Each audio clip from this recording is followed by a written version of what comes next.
Thanks for being here. My name's Theresa Shimoda, and I'm the Executive Director of the River Management Society.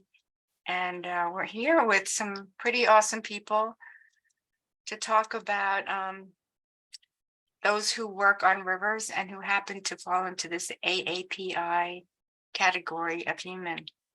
So I'll be joined with the folks, Moses Chun from the National Park Service, works for the Washington office, but Rivers Trails Conservation Assistance Program person, and Robert Gu, who he just described himself as a water runoff TMDL person for the Environmental Protection Agency. Keiko Mertz, who's policy person for Friends of the River in California, and Theresa Lorejo-Simsiman. I just destroyed your name, Theresa, who works as a stewardship director for American Whitewater in California.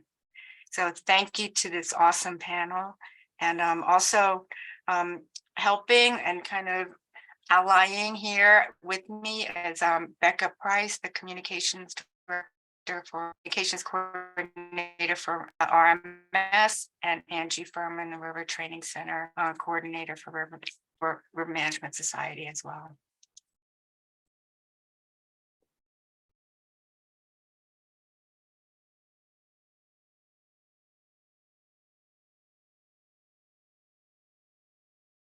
So the River Management Roundtables, this is one we do every month, usually once, sometimes more than once. We usually do it on the second Tuesday. We changed it up a little bit this month to squeeze in this session in May, but you're always invited. It's free. Anyone who finds a link to join. We ask folks to register just so we can keep track of who's here. But these are the type of people who work on rivers. This happens to be a picture from an awesome Pacific chapter trip we did on the Klamath River last June. Hi, everyone. As Risa mentioned, my name is Angie Furman, and I'm the River Training Center coordinator for RMS. Super excited about today's session, and just want to share some group agreements as we get into some discussion today. Really just about respecting one another, listening, making space for others to share as well, and then acknowledging and respecting our differences and similarities, speaking for yourself, as well as contributing to the discussion and keeping comments relative to the topic, being present and participating. So thanks again for being here, and I'm excited. So again, this is the group of panelists that we have here, and our connection is that everyone is an AAPI person, or Moses would correct me, AANH, LMNOP person, as we're expanding that acronym. Not to make fun of it, but I'm not familiar with it enough to say it off the top of my head. So welcome, and really appreciate these folks being here today to share thoughts that they're going to border on touchy, and depending on how familiar you are with the conversation, hope you can accept that and honor that, because you might hear some things that you've heard 10 times before, but it's a little different in context, or maybe you haven't heard it before at all. So you might have seen some of the promotional outreach that we did that says, do you know who this is? Well, Asian American Pacific Islanders, or Natural Hawaiians, historic indigenous folks, they go from Bhutan and India to Hawaii. That's kind of a large area. So to some degree, lumping all those people together is kind of ridiculous. But what we see here is a line on the traditional AAPI. If those who emigrated in the 1800s and early 1900s, and then there's everybody else, which is just an enormous number of people, all of whose cultures and backgrounds are slightly different. And then here's the map. So you want to talk about Middle East if you want to throw them in there. So from Turkey to Hawaii, it's kind of a large area. Even if you take a small section of it, just Micronesia, you can't lump them in with someone from French Polynesia. So, when you hear the term AAPI, this is sort of what it references. And in one way, it's convenient because it's sort of a politically oriented term. Someone came up with the acronym, and it's sort of ridiculous, but that's what it is. And this is relative to the traditional AAPI folks that we mentioned on the left side of that line, beginning with the emigration of or the importation of Chinese workers in the 1800s who built the West. They built the mills.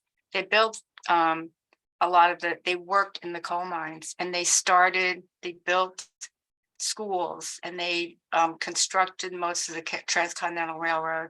As they became more numerous and became a little bit scary for those who were living there before Chinese Exclusion Act, they were prevented from coming. Then they imported a bunch of Filipino and Japanese people. Then they were allowed to stay, but they were no longer able to be naturalized. So this whole sequence of events indicate how we have responded to all these people who look like that being here. So here's some common experiences among those who have come from those countries, those many countries, that might be different and might not be obvious unless you know a family first, in a way that might be a little bit different. Everyone has a family, everyone does things together, but the family unit, either for cultural tradition or maybe safety standpoint, has been very much a part of those family experiences. And this may not be surprising if we're talking about Native Americans, but you might not think about it in the context of Hmong families or in the context of Filipino families. You'll hear maybe a little bit more about that later from some of our folks here. The priority of preparing for success. There's a group of Japanese kids at a class held by Purdue University on its Japanese Saturday class, for them to be able to keep up with their counterparts and neighbors back in Japan. These are probably kids of people who work for Japanese companies. And then the idea of relative to outdoor activities and aspiration to not rough it, trying to get away from having to sleep on dirt and in tents, and instead being able to, purchase middle-class goods, like you see here.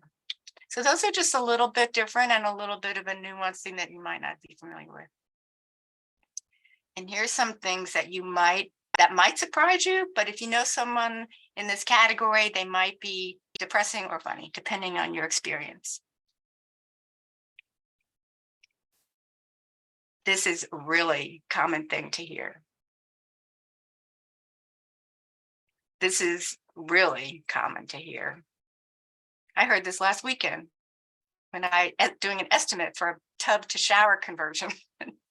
And he said exactly that. And I said, New Jersey. And he said that phrase.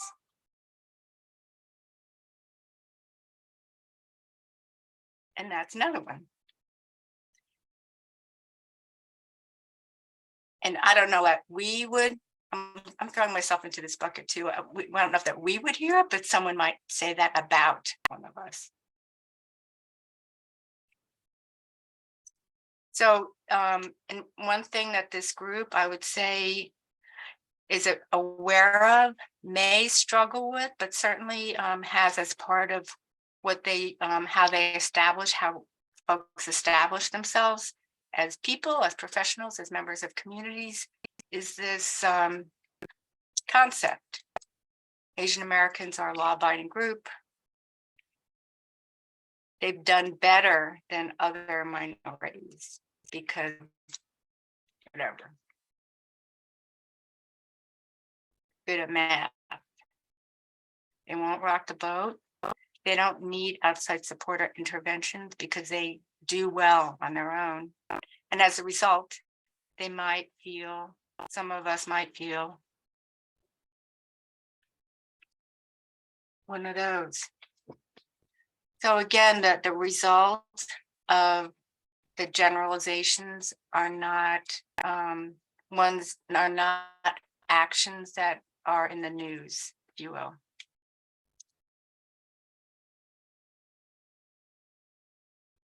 You know, the people who are on the panel here are maybe like 50% of the people in river management in the country. I'm probably exaggerating, but not by much. So what's the reason? Well, it's all these kind of put together, not one particular thing.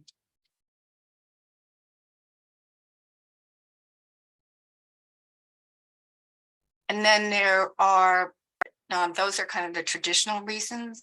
There are some additional reasons that may be more relevant for younger people, and they may be more relevant to all of them or all of us as a result of the last few years of what's happened in this country. So to the right is this year's crop of Pisgah National Forest Rangers, folks who were last year started as a new group. And then this has been in the news. And I've got a couple pictures. The top one is an NPR gal who's doing a story in Minnesota, and she heard terrible things in a grocery store that she talked about. The picture on the bottom left, just to say that this isn't new. The Asian hate thing isn't new. This guy, Victor Chin, was and that's his mom, was a resident of Detroit. And in '82, in the '80s, he was killed by a guy who was an auto worker who thought he was Japanese and killed him because he was taking jobs away from him. And that was when Honda and Nissan and those companies just started to become really influential as manufacturers in this country. So this thing isn't new. So I've talked enough. I'm going to pose a couple of kind of thoughts and then open it up to Moses and Theresa and Robert and Keiko, and just have them share their thoughts from their experiences. I'm just going to put all four of them up. What's your experience as Asian American, where you live, work, where you play? It might be, those all might be similar. What distinguishes you as professional? And does that relate to your ethnicity? This isn't a joke. I mean, I wanted to put it out there though. How do you believe your ethnicity has been addressed, accepted, or misinterpreted at work? And what have you had to learn over, perhaps, or overcome, or work around as a consequence of just being who you are? So, Moses, I can see you quick. So what, you want to just take one of those that you think that might be helpful and speak from your experience? We'll just kind of go around. Unmute and then just share. Sure, I'll just kind of start by answering that first question. I think the question of my experience as an Asian American, particularly where I work and play, thinking about the outdoors. I mean, I grew up going camping too, and I grew up going to national parks and to recreation areas, and I grew up in Southern California, where there actually is a pretty large population of Asian Americans there. But that there's definitely a contrast to like when I visited those places as a kid, that you're not seeing that same diversity of people. I don't know if I noticed it when I was younger, but as I became a professional in this work, I think that's when I started to really see that disparity. And I think about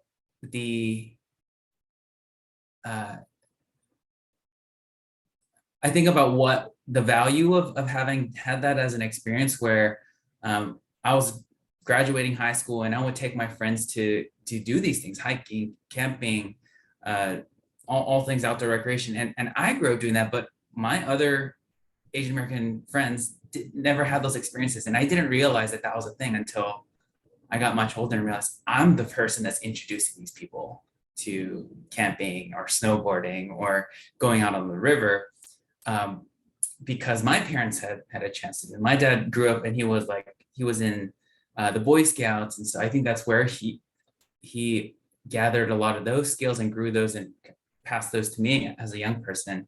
And I think that does come into play to some extent, because we have to be, I remember being a little more guarded in those places, or at least perceiving that from my parents. And continually, it seems to be a thing where in the professional world, I think it definitely plays in, because I'm trying to advocate, as a public servant, I'm advocating for everyone to have access to these places. And whenever I'm in meetings or events, I'm often the only Asian person in the room, and I probably that's probably something that the rest of this panel has experienced too. So overall, that does color my perspective and what I believe is most important in this work. And I've lived in many parts of this country too, between now I live in the Bay Area, but like between California, where we do have a pretty large Asian American community, to being in Vermont or in Pennsylvania and not experiencing that level of I don't even, maybe the word is anonymity of where I go to. Like, I stick out. And I'm glad you included that note about safety, because that the perceived safety of being in these places affects the way that I can enjoy and even perform in those places. Well, thanks. Thank you. Keiko, how about you? You want to take a turn here? Yeah, sure. And apologies if anybody can hear the talk in the background that's been chatting to me this afternoon. I was thinking I might take the same question, and I guess what I have to share is, I come from a mixed household and I was raised by my non-Asian parent. And I think because of that, I've experienced kind of a lack of community. I haven't experienced very much Asian culture. But because I'm a little bit of this and a little bit of that, I've often found myself feeling like I don't really quite fit in anywhere in particular. And often to the extent that, because I was raised by my white parent, I just will forget entirely that I am Asian until, I get a call from Risa to participate in something like this. And so I think it's in, professional and play context in my life caused a little bit of imposter syndrome and feeling like, I don't know. I don't necessarily, I work in environments where I definitely feel like I fit in and I'm loved. I've definitely experienced that as a professional, very open, loving environments. But just kind of like internally, I feel ever so slightly out of place sometimes. Robert, thank you. It's hold the thought of something else occurs to you. Don't forget. Robert, where are you? I'm here. I think that this combination of second and third questions, my ethnicity has affected me at work, because 1 year representative of the Asian community. So you're so put on I felt I had to perform better, or to be adequate to represent the Asian American community. And one of the things that we labor under is being in minorities or being technical. And then people are always asking me, why are you so articulate, or why do you write so well? Well, I'm tired of hearing that, but we get that. And then because they think that the Asians are all good at math, they're comp sci, they don't really want to be orators, they don't want to public speak, they don't want to be leaders. And so you're sort of going against this cross current of how they perceive you, and yet you're dispelling their notions of what Asians are, which is important, but that also forces you to be on point all the time. And so that creates stress. And so, there's a lot of things like that. I've had people talk to me on the phone for a long time, and then they meet me and they said, well, I didn't expect you to be who you are. Well, that's very interesting. And they didn't really say anything about me being Asian, but if you read between the lines, that's what they were saying. And so the question is, at work, you're in these contexts. Moses alluded to this. I'm going out on the West and working with the cattlemen, the foresters, people all across America, and often I'm the only minority. I'm not just the only Asian. I'm the only minority in a whole room full of people, and I've been called a jackbooted Nazi, that kind of thing. And so that you wonder, should I really be here? I mean, I had a job offer in Idaho, and my friend who was from Idaho said, I don't think you should go there, because it was a compliance-related watershed protection job. I didn't take the job for many reasons, but that was one of them, because she said, you're going to have a hard time there. So I think it's hard for us to just be ourselves sometimes, because we have to be on guard. So I'll leave it at that. Thank you. Okay, Theresa, you're up. Pick your place to share. Well, there's so much in all of these questions. I just wanted to echo a little bit of what Robert said in terms of you are the only often person of color in these rooms. There is an expectation from your culture to represent, but at the same time, those stereotypes that you went through in terms of being good in math, this person won't be assertive or speak up, and then when you speak up or are assertive, sometimes people are taken aback and surprised. So those things have happened in my professional life. I will say that just like Keiko, where I work at American Whitewater, I love all the folks that I work with, and we talk about DEI all the time in very frank terms. And I don't feel it so much at my work as I do when I go out and have to go visit, like I'm attending a meeting for river release with PG&E. And it's not so much, it's mostly because you do notice you are the only person of color in the room. I do, as of late, when I travel to the rural parts of California, I check my routes, I check where I'm going, I make sure my husband knows where I'm at, because you have to have a heightened sense of security and feeling safe. But I will say, in terms of play, I was born and raised in Denver, Colorado, and if it wasn't for the Rocky Mountain National Park, they had a YMCA program that invited families to come up, and my family came up, and my mother got hooked on fishing. They showed her how to fish. So every weekend after that, I was the one that accompanied my mom to all the rivers across Colorado. And if it wasn't for that opportunity of someone taking our family in and showing us the outdoors, I probably would not be in an outdoor profession. I would definitely be, a doctor, an accountant, a dentist. So just kind of playing on the fact that, if you give folks the opportunity, if you give them the opportunity for the experience, then that's something that can grow within an Asian family. And then suddenly they can be in love with the outdoors.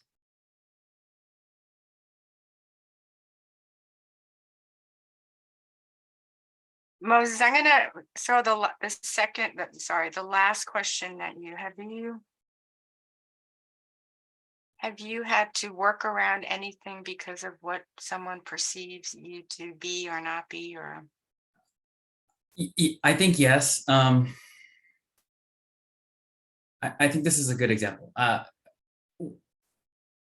My wife, who is not Asian, has my last name also Chun, right? And so when she's on the phone at work, they don't know what she looks like until they meet her. But it's a common occurrence where she'll have these phone conversations with coworkers or partners, and when they finally meet her and they say, "Oh, that makes sense.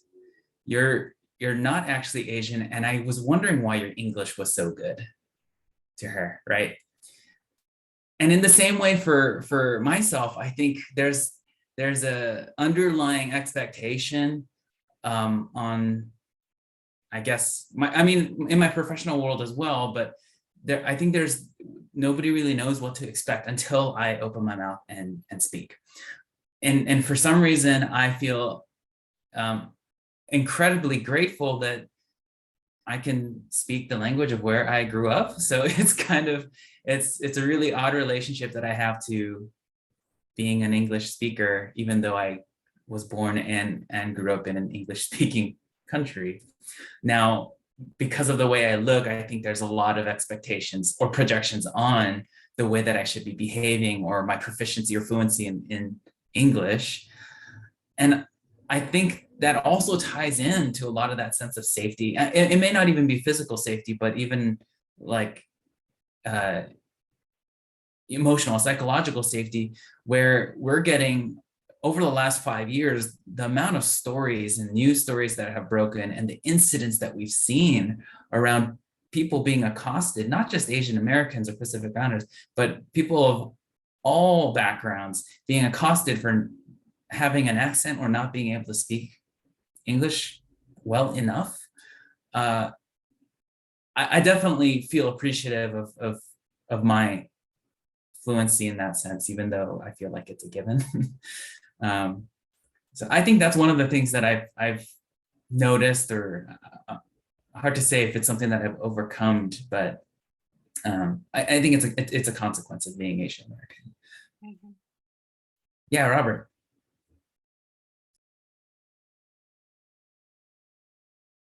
You have to unmute, Robert. I wanted to talk about what a couple people mentioned about why we are river people and why we are in this profession, and why I think there aren't as many Asians or Asian American, Pacific Islanders or Native Americans in this field is because of exposure. I was lucky that my parents divorced and my mother married a Caucasian who was a Boy Scout, Eagle Scout, and we went camping because we didn't have much money. So that's what we did. We spent all our time in the woods. And so that's why I developed this love of the outdoors. But a lot of people, a lot of my Asian peers, the families are pushing them into professions like law or medicine. All my siblings are lawyers or doctors. And so it's not as accepted culturally to be an environmentalist, to be a river person, a hydrologist, a biologist. You go to med school. So that's one thing that's a factor that I think that pushes why there aren't as many Asians in these fields, in environmental fields, resource management fields. And so that's mainly to do with exposure, I think.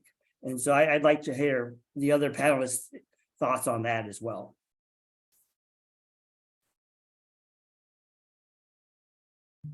I definitely believe it is. I mean, it's like our rivers themselves. We care about our rivers because we recreate on rivers. We've experienced our rivers in so many different ways.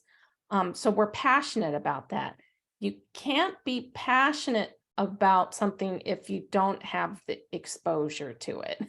So, I've got to tell you, when I was going through my college life and trying to figure out where I was going, I was like, I want to work for the U.S. Forest Service. And my father was a definite no on that, because business, and that is not necessarily a job that I see you in, because there's a lot of gender issues within Asian communities in terms of what a woman is expected to do. So not only do AAPI women have to experience, that they're Asian, they also have to, in families, have to contend with, is that an appropriate role or job for a woman. And I definitely experienced that. But lo and behold, I gravitated to where I belonged and found a place to advocate for rivers with American Whitewater.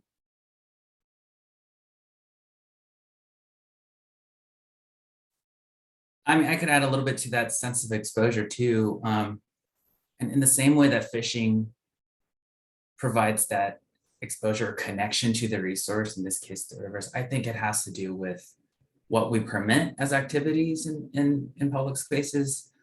And for a wide variety of reasons that has changed. I remember hearing stories from my parents and my grandparents when they first immigrated. This was 1974.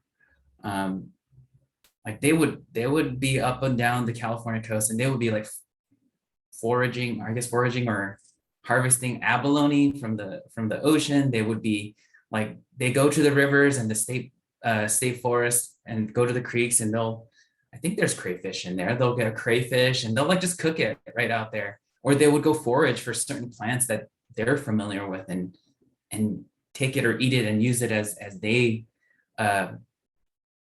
as they were able to. And that was what connected them to landscapes and had the value of the river and things like that. Of course, as someone who's worked in national parks and, you know, thinks about river restoration and protection, you kind of think, wait a second, pump the brakes. You can't just take anything you want from these places. But I'm continuously learning that at least for my grandparents, their connection to those places and these resources has to do with food. And now we bring our food out there, but for them it was, well, let's go out there, I guess in the equivalent sense, let's catch the fish and eat it right there and cook it. Or let's go pick, it's the time of year for this particular plant that grows and we love to eat it, or, and so that's what drove them to be out in these places. And to me, I'm realizing that is part of the exposure, not always let's walk on the trails, let's put our feet in the river and etc. Or let's go 30 miles down the river in a day or something like that. Keiko, you mentioned when we were talking last week that, what did you say? I confuse everyone. I often confuse people who meet me. When I talk about that a little bit, it might be a little different than some others. But. Yeah, so this kind of relates to what you were saying earlier about, the question, like, where are you really from? And because I'm mixed, I don't really look like any one particular thing people might expect. And depending on, it's also very contextual where I am. So I was telling Risa last week that one time I was on vacation in Cancun and people came up to me speaking Spanish. I do not speak any Spanish at all. And people also came up to me speaking Russian, and I do not speak any Russian at all. And so I think that's probably something, I've heard colleagues and friends of mine that are also mixed shares, like people are just very confused about where to place us. And I think it elicits the, where are you really from? Where are your grandparents from? Type of questions, trying to better understand, our heritages. And it's most often not meant to be an insult. It's meant, just to be friendly and making conversation, for sure. Definitely. But it and I think it reflects all of us are human in orientation, or maybe biased to try to identify whatever they see with something else, just to understand it. Whether it's a landmark or a rock or a tree or anything, to try to get a better understanding of you by associating you with something that they're familiar with. So it's yeah, I don't think people can help it. Yeah. And then frankly, I'm not sure if the other panelists have experienced this, but it's often, so we're talking about the people who are totally well-intentioned, and sometimes it's less so. And, there's this idea of like the exotic woman, I've been described as exotic. it can be kind of sexualized, frankly, and those are the times it feels pretty icky. Yeah. This is not really bad or good, but something about people's bias. My name, when I introduce myself to people, probably it happens more with people over 40 than younger people. I'm not exactly sure why, but I kind of speak like I'm from New Jersey because I am. I'll just say my name and they'll say, "Oh, Lisa, nice to meet you." And I'll correct them by saying my name again. And sometimes they'll say, "Got it, Lisa, thanks. Great to meet you." You know, and you don't want to say what their mind is doing, assuming that I can't pronounce R's. You don't want to, you might not want to embarrass them, but it's kind of amazing. And it's a little, I don't know if I would call it microaggression, but it happens all the time. That's interesting, Risa, because yeah, with my last name, at school, when everyone's calling out, before they would even get to it, because they would often mispronounce it, and I would just say, "I'm here," before they got to my name, because Teresa's easy. My last name was never easy, and I made it more complicated by adding my hyphenate there. But I think it's just a matter of taking the time to listen. If you're reading a name, one of the reasons that I love our current governor is I was at a meeting and he took the time to get my last name correct. It took him 3 times during a public meeting, but I was really impressed that he realized it's important to get names correct. And I find myself doing it often enough with my sister-in-law. She's Vietnamese, and I'm constantly asking, "How do you pronounce that? Did I pronounce that right?" But I think there's just an awareness of, when you don't get names right, that it's kind of like that microaggression. It's 1,000 cuts. It may happen, people may be well-intentioned, but when it continues to happen, it can do some harm.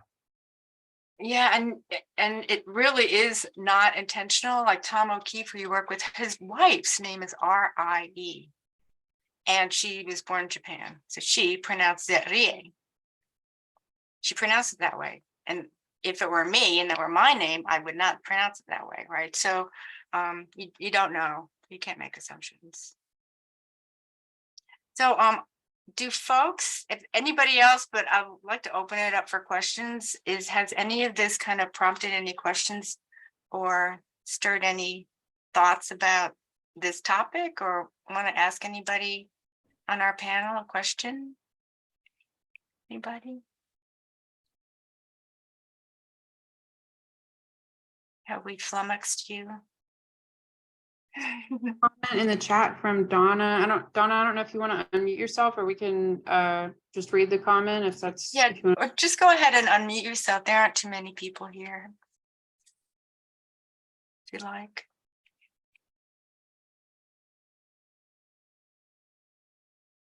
Donna? Donna's here. She can't unmute herself for some reason. said she Can you can't. unmute her, Risa? No.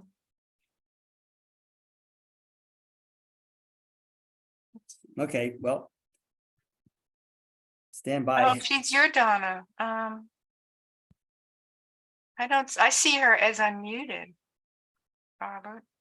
Well, maybe it's her computer. Maybe it's a keyboard. Yeah, try your settings, Donna. Your by where the microphone is. It might be a different.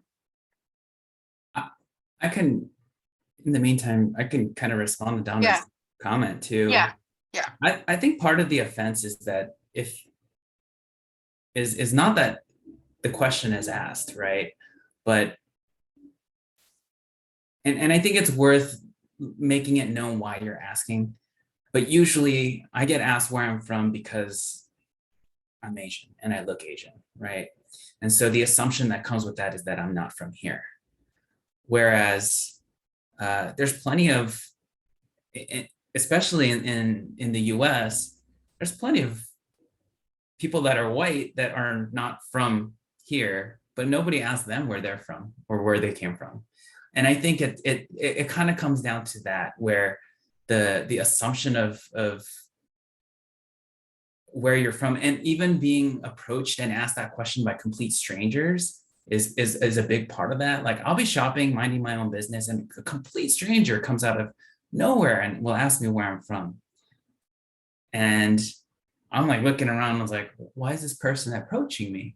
And why is it their business to ask me where I'm from? I'm from here, and that's going to be my answer. And I don't think it's always intentional, but the biases that have to overcome certain levels of assumptions and projections are kind of offensive when you really investigate that. Everything from being approached to, well, somebody approached me to offer me like a brochure for their church or something like that. And, I get it. That comes from a nice place in your heart, but they approached me asking where I'm from as a complete stranger at a store where everyone else is shopping, but they're talking to me because I look like I need to be saved and need to go to your church. I was so offended by that. And I think that's really what it comes down to. I think there's it's okay to ask and or find different ways to ask a more specific question. Yeah. So yeah, go ahead, Theresa. Yeah. Well, I'm just thinking there are different ways. And I think it just also goes back to, we know for the most part, everyone is well-intentioned, but when you get the same question over and over, it is a death by 1,000 cuts. You just finally, okay, why isn't anybody being answered this? But there are also different ways that you can ask. You can say, what's your cultural background? As opposed to, where are you from? I think when you start with where are you from, the inference is that you don't belong here. And that's kind of where it comes from. And if we go back to that slide that Theresa showed in terms of Asian exclusion, there's a reason for that. We were at one time in American history not welcomed here in one form or another. And because we were all lumped into, maybe we all look Chinese, we all look Japanese. It was just, yeah, you're not welcome here. So that's the context of it when you ask, where are you from? And there's other ways that you can ask. And I think it's appropriate to ask, you look Filipino to me. Are your parents from the Philippines? Questions like that, but not to assume that they don't belong. And it's often, both my sister and I have experienced this. Both of our husbands are Caucasian. We'll go to an event. People won't speak to us because they assume we don't speak English, and they speak to our husbands. So there, and then when someone asks you, so where are you from? That's the context. That's the background of why it can be offensive at times. And I'll just add in really quick. Being on the receiving end of that for me is usually when I'm getting to know somebody, like a colleague. Maybe I won't know this person very well. I'm at a conference. And for me, sometimes I can perceive that as, is there nothing interesting else to ask me about? And so in my life, I try to remember that when I'm meeting people, and instead I save those questions for somebody I have a more personal relationship with in general, because I've built trust and they know I care about them. And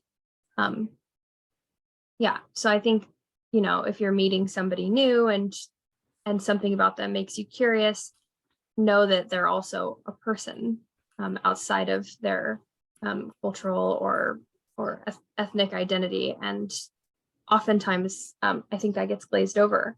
And maybe ask them about their interests or what they do for work.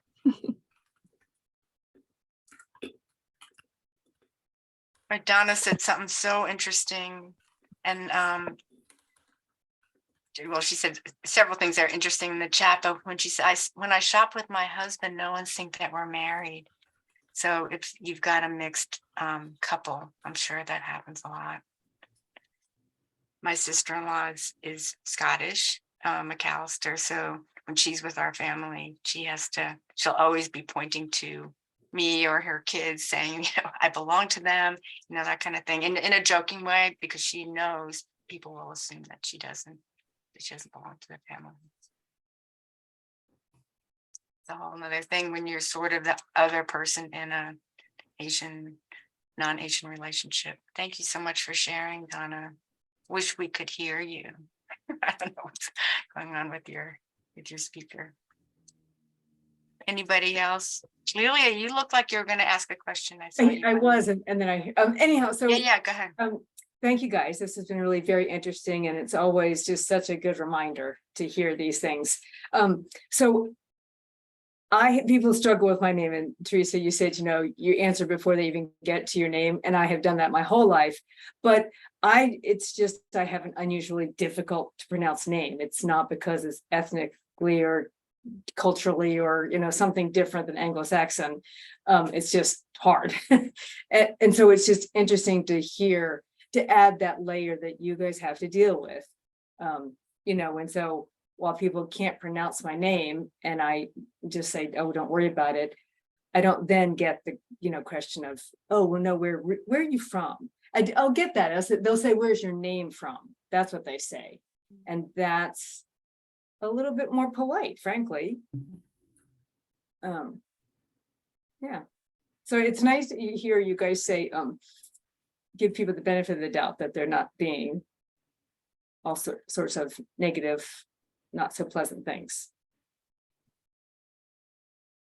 One of my other funny stories is when I was at you guys might have heard this. I was a convenience store in Clayton, Georgia, so North Georgia. I was going to the Tallulah release, and it's a number of years ago. So it was myself and two gals, a mom and her daughter, getting coffee, getting milk in the coffee and stuff like that. And she said, "You have a great look. It's really popular now." I'm like dressed in a t-shirt or sweatshirt and jeans. You have a really good look. And you can't, what do you say? What do you say to that? And all sorts of things are running through your mind about this gal. She had super thick Georgia accent too. She was from that town. What do? So I just didn't do anything. Again, did not mean anything bad about it. Or at the post office, someone sees kayak in my car and says, what type of Eskimo are you? Not are you, but what type of Eskimo are you? Or another person, a long time ago, at work, it was like holiday time, and they said, are you going home for Christmas? I think so. At the time my parents lived in El Cajon near San Diego. And they said, well, when you go home for Christmas, do you fly over the North Pole or do you go through Seattle? Again, you just kind of can't respond to that, but kind of where it's coming from. So, are those microaggressions? I don't know. I think it has to do with partly kind of the first point about like having lumped the Asian American is such a obscurity, or it doesn't seem to, or what we want to say is that there's such a diversity of cultures and backgrounds and characteristics and unique things that we find within the entire continent. But politically, again, in the US, we have Asian American Pacific Islanders like lumped together as a political term of ethnicity. And there's a high value, there's a lot of value in being able to disaggregate that data. When we gather information from communities by a demographic that is all encompassing in an entire continent, you lose a lot of insight into the importances for that culture and community. For example, like when we look at income disparities, Asian Americans, because of the model, further perpetuating the model minority myth, Asian Americans are pretty high on that income average, but it's highly skewed because that and not fully representative of the Asian American Pacific Islander community, where you get, I think in the US, the highest earning Asian American group is Indian Americans. And then you get a lot of Southeast Asian who are, recent refugee communities that don't, that have a lot of space between that income range, and where you pin that average so far up and you exclude an entire group from resources because of things like that. I think, and also divert your attention to exposure programming for outdoor things or opportunities, and it just becomes a challenge in some sense. So I think the encouragement that I'd like to say is like, well, I think it's worth taking some time to investigate deeper and see that there's a variety of issues and a wider set of cultures being represented here. And especially when it comes to data, to make sure that we take some time to disaggregate that between, and not just to represent that as, well, in further stereotypes, well, if you're Chinese American, then XYZ, or if you're Korean, then we expect this, or if you're Indian, it's worth looking deeper at those data sets. Yeah. Yeah. No, I have one more kind of thought here.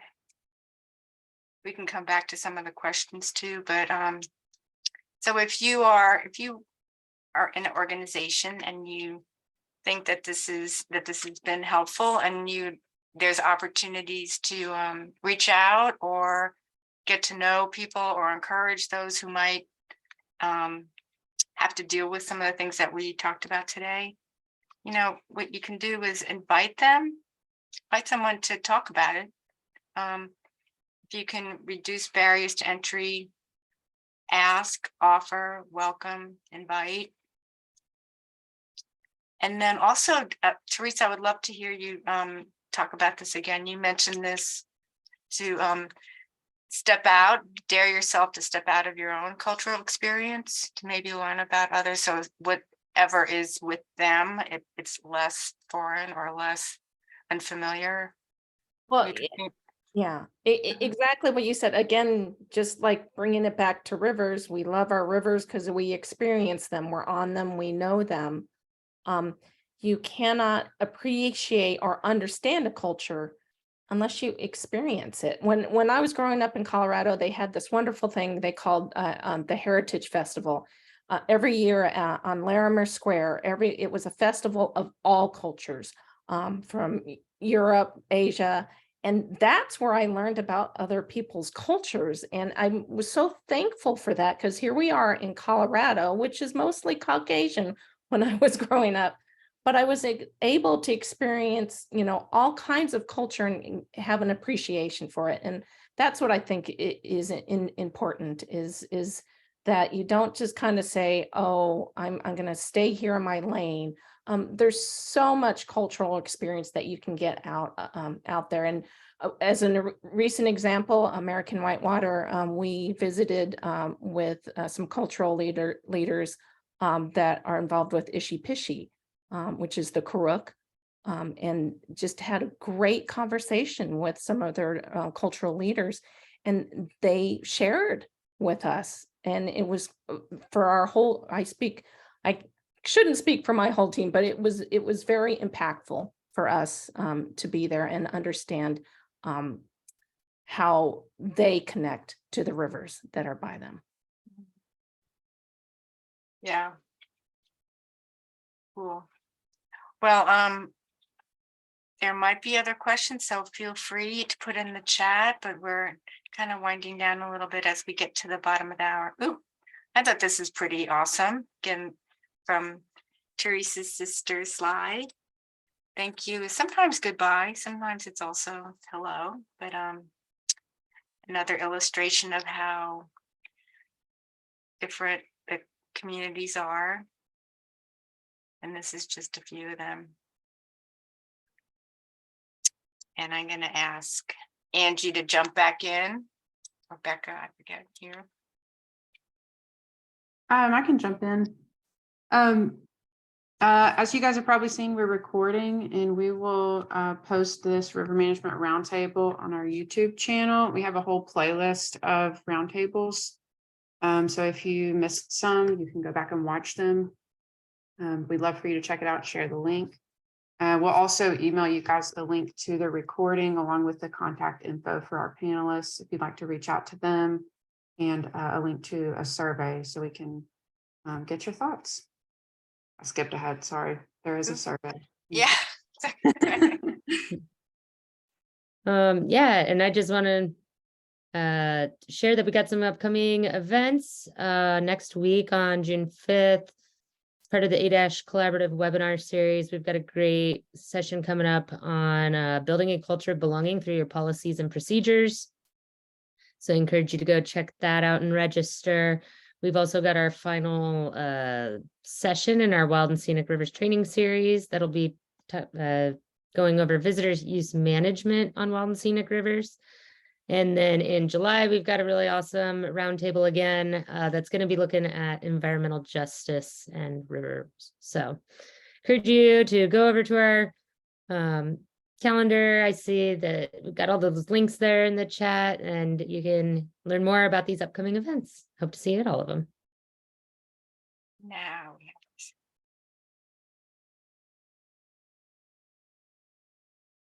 I think we got the survey to Yeah, I super think short. the surveys in there. Yep, super quick.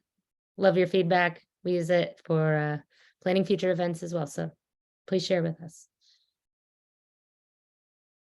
Thank you for a wonderful afternoon. Thank Yeah. you everyone for joining us. Thank you, Becca. So thank you, Moses and Theresa and Keiko and Robert, and for everyone who attended. And don't be a stranger. Be in touch if you have questions, further thoughts. We appreciate them.